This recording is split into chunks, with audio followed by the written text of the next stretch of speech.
வணக்கம் மலத்தோழா. ஒரு வழியா நம்ம அண்ணன் விஜய் அவர்கள் முதலமைச்சரா பதவி ஏற்றி விட்டார். அண்ணன் விஜய் அவர்களா இல்ல இனிமேல் விஜய் அவர்கள் சொல்றது முதல்வர் விஜய் அவர்கள். உண்மையே பார்த்தோன்னா மகிழ்ச்சியான விஷயங்கள் தான். அதுவும் அணில் பார்த்தோன்னா பேரானந்தமான ஒரு மகிழ்ச்சி. ஆனா அந்த பதவி ஏற்கும் போதே நாளே அப்படியேப்பட்ட சில கூத்துக்கள் நடந்திருக்கு. அது என்னன்றது ஒன் பை ஒன்னா பார்ப்போம். வாங்க வீடியோக்குள்ள போலாம். பதவி ஏற்கும் போதே வழக்கமா பார்த்தோன்னா தமிழ்த்தாய் வாழ்த்து பாடல் தான் பாடுவாங்க. அதாவது தமிழ்நாட்டுல எங்க ஸ்கூல் முதற்கொண்டு என்ன மீட்டிங் நடந்தாலும் தமிழ்த்தாய் வாழ்த்து தான் முதல் பாட்டா பாடுவாங்க. ஆனா இங்க பார்த்தோன்னா வந்தே மாதிரம் அப்படின்னு சொல்லி ஒரு சான்ஸ்கிரிட்ல பாடுறாங்க. ஐயோ அழகா, இது என்னடா மொழி? இது நம்முடைய முதல்வர் விஜய்க்கு தெரியுமா தெரியலையான்றது எனக்கு தெரியல.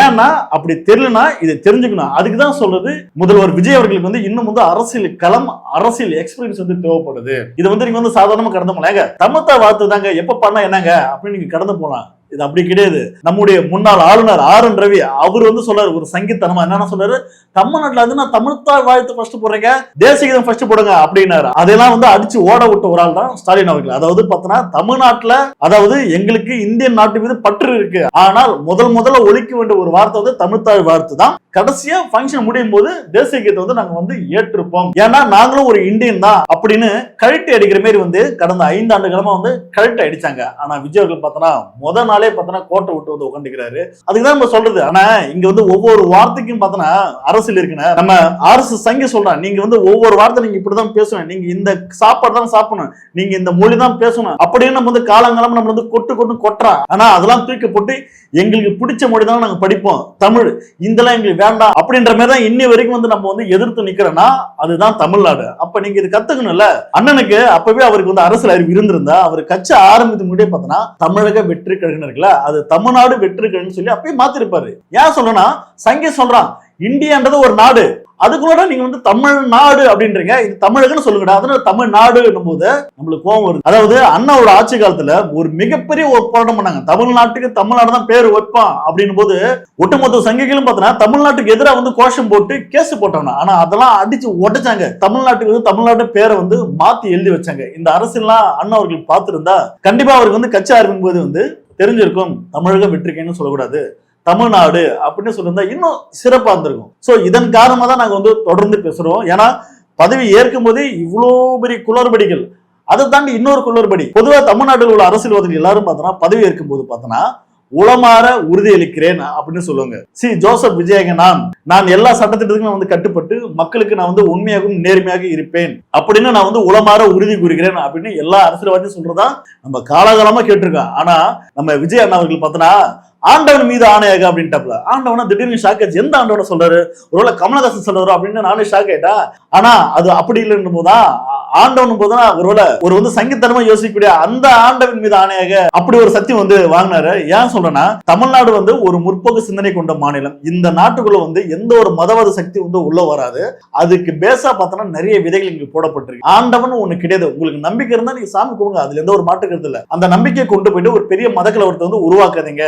அதற்காக ஒரு எடுத்துக்காட்டாதான் இந்த மண்ணுல பார்த்தோன்னா முற்போக்கு சிந்தனைகள் விதைக்கப்படுது. நீ இந்த மக்களுக்காக பணி செய்ய வரனா உளமாற உறுதி கூறுகிறேன், அதாவது உன் மீது சத்தியமா நீ ஒரு நம்பிக்கை சொல்ற, நான் உளமாற உறுதி கூறுகிறேன். நான் எந்த ஒரு தப்பான எண்ணத்தோடு எந்த ஒரு மதத்துக்கும் எந்த ஒரு சாதிக்கும் சார்பு இல்லாம காமன் மேனா நான் ஒரு சாதியற்ற தலைவனா, ஒரு மதத்தை துறந்த ஒரு தலைவனா நான் நிற்பேன் அப்படின்ற ஒரு காரணத்தினால்தான் நான் உளமாற உறுதி அளிக்கிறேன் அப்படின்ற ஒரு அர்த்தம். ஆனா நம்ம விஜய் அவர்கள் பார்த்தோன்னா முதல் நாளே பார்த்தோன்னா ஆண்டவன் மீது ஆணையாக அப்படின்னு சொல்லி ஒரு வீரவசனம் பேசினாரு. ஆனா அதுல ஒரு விஷயம் பாராட்டுக்குரிய ஒரு விஷயம் என்னன்னா, நம்ம ஆதவ அர்ஜுன் சொன்னாரு உளமாற உறுதி கூறுகிறேன். ஏன்னா திருமாவோட ஸ்டூடெண்ட்னு சொல்லுவாங்கல்ல, அதுதான் திருமா என்ன விதைச்சாரு என்பது. அது இதே ஆதவர்ஜன் மீது நமக்கு நிறைய மாற்று கருத்து இருக்கு, பேசலாம். ஏன்னா அது நிறைய விஷயம் பித்தலாட்டம் பண்ணிருக்கு அப்படின்னு பேசலாம். ஆனா அதெல்லாம் தாண்டி உளமாற உறுதி கூறுகிறேன்றது அது அதெல்லாம் ஒரு தமிழனா இருந்தா தான் அதெல்லாம் ரசிக்க தோணும். ஏன் ஒரு சங்கியா இருந்தா வச்சுக்க, அதுதான் உளமாற உறுதி கூறுகிறேன், ஆண்டவன் மீது ஆணைய சொல்றா அப்படின்னு சங்கி சொல்லுவான். ஆனா தமிழன் பார்த்தோன்னா ஒருபோதும் அப்படி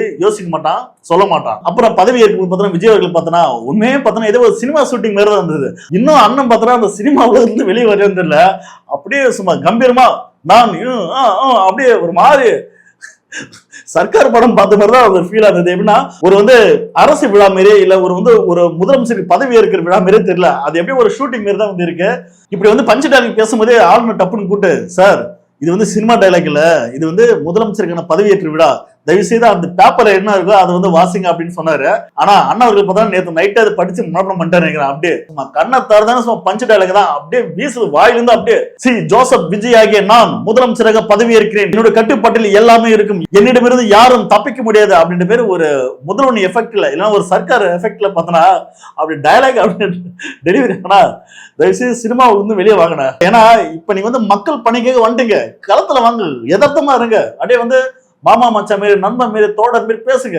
சும்மா அப்படியே அந்த வெறப்பா தூக்கி பிடிச்சுன்னு அதெல்லாம் வேண்டாம், ஃப்ரீயா விடுங்க. மனுஷன் தான் நம்ம இல்லாமா இதெல்லாம் தூக்கி பிடிக்கிறதால கெத்து அப்படிலாம் ஒண்ணும் கிடையாது. சின்சியரா களத்துல வேலை பார்த்தவே மக்கள் ஆதரவு என்று உங்களுக்கு வந்து இருக்கும். அதெல்லாம் விட்டுட்டு அப்படியே ஒரு சினிமா முகத்திலேயே வந்து நீங்க இருந்தீங்கன்னா சீக்கிரமே வந்து எக்ஸ்போஸ் ஆயிடும். ஏன் சொல்லனா டெய்லியும் ஒரே மாதிரி பார்த்துட்டு போர் அடிக்கல, வேற மாதிரி புதுசா பண்ணுங்க. புது புது விஷயங்கள் பண்ணும்போது மக்களை நீங்க வந்து கைக்குள்ள வச்சுக்கலாம், இல்லைன்னா மக்கள் அப்படியே கடந்து போயிட்டே இருந்துருவாங்க. அதுக்கப்புறம் இன்னும் சில கூத்துகளா இருந்தது.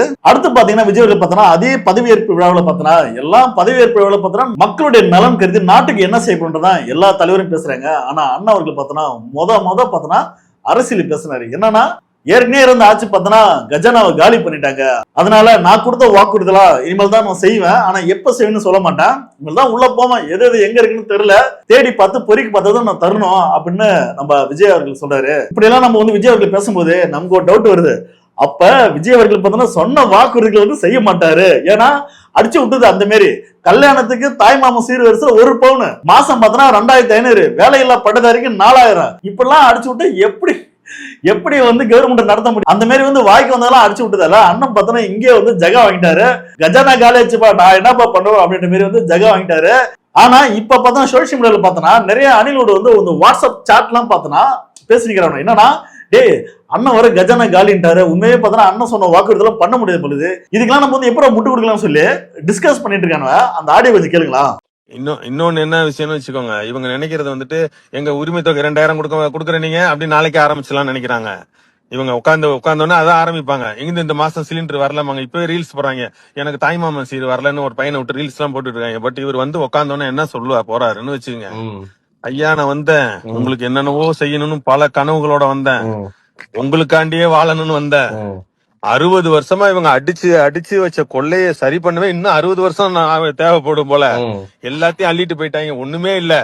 உண்மைதான், அது எதுவும் இல்ல, இருந்தா தானே குடுக்கறதுக்கு இல்ல அப்படின்னு சொல்லிட்டாருன்னு வச்சுக்கோங்க, எவனும் இத பத்தி கேட்கவும் மாட்டான்.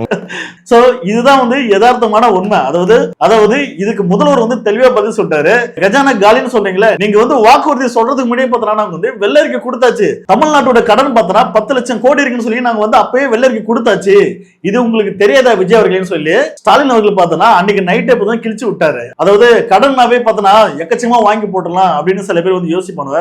உண்மையா அப்படிலாம் கடன் வாங்க முடியாது. எல்லா மாநிலத்துக்கும் பார்த்தோன்னா ஒரு கட்டுப்பாடு இருக்கும், அதுக்குள்ளதான் வந்து கடன் வாங்க முடியும். அவங்களுக்கு இஷ்டத்துக்கு ஏற்ற மாதிரி கடன் வாங்கி போட முடியாது. ஆனா இதை விட பார்த்தோன்னா அம்மா ஜெயலலிதா ஆண்ட காலத்திலும் பார்த்தோன்னா இபிஎஸ் ஆண்ட காலத்திலும் பார்த்தோன்னா இதை விட கடனோட எண்ணிக்கை பார்த்தோன்னா ரொம்ப ரொம்ப அதிகம். அதெல்லாம் கம்பேர் பண்ணும்போது இந்த ஆட்சியில கடன் வாங்குறது பார்த்தோன்னா ரொம்ப கம்மியானது. அதாவது எந்த ஆட்சி வந்தாலும் கடன் வாங்குவோம். ஏன் விஜய் அவரோட ஆட்சி காலத்திலும் பார்த்தோன்னா கடன் வாங்குவோம், கடன் வாங்கி தான் மக்களுக்கு சில விஷயம் நல்ல திட்டங்கள் பண்ண முடியும். அதெல்லாம் விட்டுட்டு விஜய் அவர்கள் பார்த்தோன்னா இப்பவே ஜகா வாங்குறாரு. அதாவது என்னன்னா நான் சொன்ன வாக்குறுதிகள் வந்து என்னால கொடுக்க முடியாது, அதனால இப்பயும் நான் ஜகா வாங்கிக்கிறேன் அப்படின்ற மாதிரி தான் இருந்தது. ஆனா வாய்க்கு வந்த மாதிரி வாக்குறுதி கொடுத்துட்டு இப்ப படுற பாடு இருக்கு. எனக்கு தெரிஞ்சு ஸ்டாலின் அவர் சொன்ன மாதிரி 1000 ரூபாய் கொடுத்தா கூட போதுன்னு நினைக்கிறேன். நீங்க வந்து 2500 ரூபாய் கூட கொடுக்க வேணாம், அட்லீஸ்ட் அந்த வந்து 1000 ரூபாய் கொடுத்துச்சு மக்கள் இங்க ஒரு உதவியா ஹெல்ப்பா வந்து இருக்கலாம். அடுத்து பார்த்தோன்னா இபி ஸ்கேம். அதாவது பார்த்தோன்னா விஜய் அவர்கள் பார்த்தோன்னா வாக்குறுதி என்ன சொன்னாரு, நான் ஆட்சிக்கு வந்தா 200 யூனிட் இலவசம் அப்படின்னாரு. நேத்து பதவி இருக்கும் போது பார்த்தோன்னா கையெழுத்து பார்த்தோன்னா 200 யூனிட் இலவசம். அது எப்படி இலவசம்னா 500 யூனிட்டுகளை வந்து எவன் வந்து இபிஐ சிக்கனம் படுத்துறானோ அவனுக்கு மட்டும் தானே 200 யூனிட் இலவசம். என்னன்னா அது போங்கா இருக்கு, வாக்குறுதி சொல்லும் போது 200 யூனிட் இலவசம், இப்ப 500 யூனிட்களை எவன் யூஸ் பண்ணானோ அவனுக்கு மட்டும் தான் 200. அப்ப 500 யூனிட் மேல போனா 100 யூனிட் மட்டும் தான் இலவசம். என்னன்னா பேசாம பருத்தி முடிய குடோன்ல இருந்துக்கலாம். எதுக்கு இந்த பந்தா? உண்மையா சொன்னா ஒரு சாதாரண நடுத்தர குடும்பம், ஒரு வந்து ஏழ்மையான குடும்பத்துக்கு கூட பார்த்தோம்னா இன்னைக்கு 500 யூனிட் மேலதான் வந்து இபி யூஸ் ஆகுது. அதாவது இபி இல்லாம இன்னைக்கு வந்து ஒரு குடும்பம் கூட வாழ முடியாது. ஏன்னா இபி வந்து அவ்வளவு முக்கியமான ஒரு விஷயமா இருக்கு. இவ்வளவு பேர் ஸ்கேமா இருக்கான அது. இப்ப அதாவது முதல் நாளே இப்படி ஒரு ஸ்கேம் வந்து நான் பார்த்ததே இல்ல. கடைசியா நம்ம இந்த விஷயம் பேசி ஆகுனா, நம்ம ராஜ்மோகன் இருக்கிறது தெரியுமா, அவரு பார்த்தா ஒரு படி மேல போயிட்டு ஆண்டவன் மீது ஆணையாக அப்படின்னு சொல்லி நம்ம விஜய் அவர்கள் காட்டுறாரு. ஆண்டவன் மீது ஆணையாக, அதாவது நம்ம ராஜ்மோகனோட மைண்ட் வாஷ். நம்ம ஒரு காலத்துல வந்து யூடியூப்லயே பேசி புடப்படுத்திருந்தோம், நம்மளே ஒரு ஆளை மதிச்சு ஒரு ஆள் இன்னைக்கு கூட்டு எம்எல்ஏ ஆக்கி நம்மளை வந்து அமைச்சர் ஆக்கிறாருன்னா சாதாரண விஷயமா? அவர் தான் எனக்கு சாமி, அவன் தான் எனக்கு ஆண்டவன் அப்படின்னு சொல்லி காலில் விழுந்துட்டாரு. அதாவது இதெல்லாம் பார்க்கும்போது ஜெயலலிதா அம்மா அவர்கள் வந்து எப்படி தன்னுடைய தொண்டர்கள் வந்து ஒரு அடிமையா வச்சிருந்தாரோ அந்த ஃபார்முக்கு இந்த கட்சி அப்படியே மூவ் ஆகி போகும்னு நினைக்கிறேன். வீடியோ ரீதியா முதல்வர் விஜய் அவர்கள் பார்த்தோன்னா எல்லா தலைவரையும் போயிட்டு சந்திக்கிறாரு. அதுல குறிப்பா வந்து ஸ்டாலின் அவர்களையும் போய் நேரில் போய் பாக்குறாரு. என்ன பேசுறாங்கன்னு தெரியல. அதாவது என்ன பேசியிருப்பாங்கன்னா எனக்கு ஒரு மைண்ட் வாய்ஸ், ஸ்டாலின் சார் உண்மையே பார்த்தோன்னா எனக்கெல்லாம் ஓட்டு போட்டு என்னெல்லாம் ஓட்டு போட்டு ஒரு வந்து முதலமைச்சர் ஆக்குன்றது வந்து கனவுல கூட எண்ணி பார்க்கல. இப்ப பார்த்தோன்னா ஓட்டு போட்டு விட்டாங்க, என்னையும் முதலமைச்சர் ஆகிட்டாங்க, தமிழ்நாட்டை கவர்மெண்ட் எப்படி நடத்துறது எனக்கு தெரியல, இதனா ஐடியா தான் சொல்லுங்க அப்படின்ற மாதிரி தான் அந்த ஒரு சூழ்ச்சமா தான் வந்து இருந்தது. அதையும் தாண்டி கடைசியா நம்ம சீமான் அவர்களை போய் சந்திச்சாரு. அதுதான் செம ஃபன்னா இருந்தது. உண்மையாவே அண்ணன் சீமான் அவர்களும் முதல்வர் விஜய் அவர்களும் ஒரு சந்திப்பு இருக்குல்ல, அந்த சந்திப்பு உங்களுக்கு என்ன தோணுதோ அதை மறக்காம கமெண்ட் பண்ணுங்க. இந்த வீடியோ பத்தின கருத்துக்களும் மறக்காம கமெண்ட் பண்ணிட்டு போங்க. மீண்டும் அடுத்த ஒரு நிகழ்ச்சியில் நாம் சந்திப்போம். நன்றி, வணக்கம்.